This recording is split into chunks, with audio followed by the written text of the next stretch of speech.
Bismillah, Assalamualaikum warahmatullahi wabarakatuh. Sebelum kita belajar, mari kita berdoa terlebih dahulu. Rabbi zidni ilman warzuqni fahman. Ya Allah, tambahkanlah ilmuku dan berilah aku kepahaman.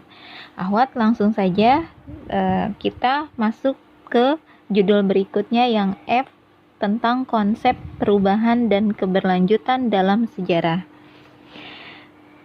Ya,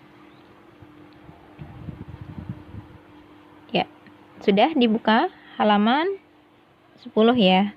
Nah, berbicara tentang sejarah. Nah, di mana sejarah itu bukan sekedar catatan panjang, ahwat. Ya, bukan sekedar catatan panjang dari sebuah peristiwa yang terjadi dalam kehidupan manusia.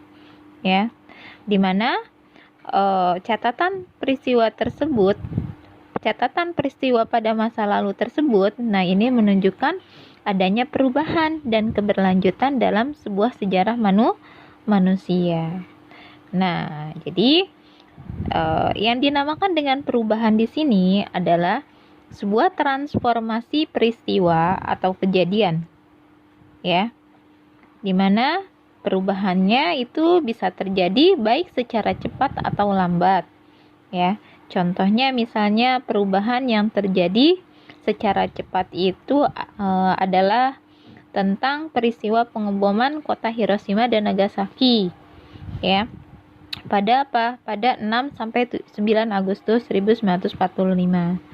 Nah, kejadian tersebut membuat Jepang menyerah tanpa syarat kepada sekutu, tepatnya pada 15 Agustus. Ya. Nah, ini termasuknya adalah sebuah perubahan secara ahwat? Secara cepat, ya. Karena terjadi begitu singkat, ya.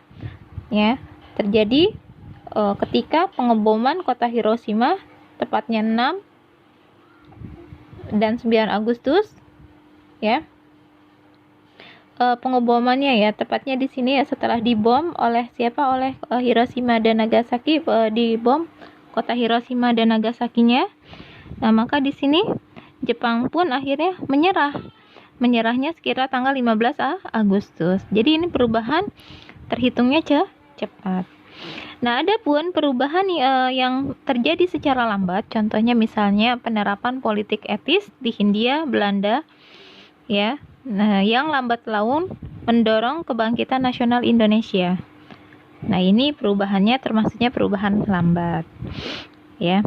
Nah, selanjutnya ada pun keberlanjutan. Nah, di mana keberlanjutan adalah kebalikan dari perubahan itu sendiri, yaitu berjalannya suatu peristiwa secara berkesinambungan atau konsisten tanpa terputus, ya. Jadi tidak terputus, ya. Jadi terus berlanjut, ya. Misalkan sejarahnya terus berlanjut, ya. Tidak terputus oleh apa? Tidak terputus oleh waktu, ya. Jadi di sini, ya, keberlanjutan itu lebih ke konsisten, ya, tanpa terputus dalam kurun waktu yang sangat lama.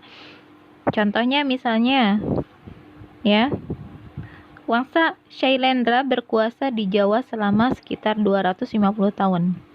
Nah, keberlanjutan berlangsung secara garis lurus sampai terjadinya perubahan hingga berlangsung secara zigzag, ya.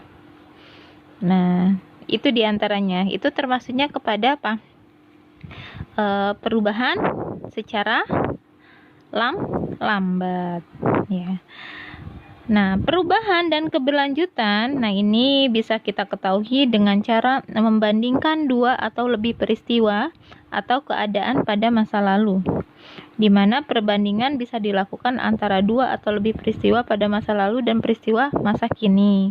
Contohnya, untuk mengetahui perkembangan bahasa Indonesia, kita bisa membandingkan kebijakan pemerintah kolonial Belanda dengan pemerintah pendudukan Jepang. Selain itu juga kita bisa membandingkan perkembangan bangsa Indonesia pada kebangkitan nasional dengan masa sekarang. Ya, itu diantaranya yang dimaksud dengan konsep, ya, perubahan dan keberlanjutan dalam sejarah.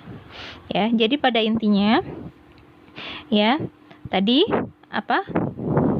perubahan itu Termasuknya apa? Perubahan itu adalah transformasi peristiwa atau kejadian ya yang bisa terjadi secara cepat atau lambat. Adapun keberlanjutan, nah ini apa?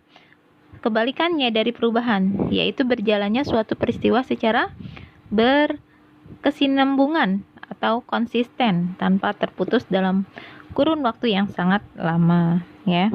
Nah, ini diantaranya perubahan dan keberlanjutan di dalam sejarah. Itu saja yang Ibu sampaikan. Subhanakallahumma wa bihamdika asyhadu an la ilaha illa anta astaghfiruka wa atubu ilaik. Assalamualaikum warahmatullahi wabarakatuh.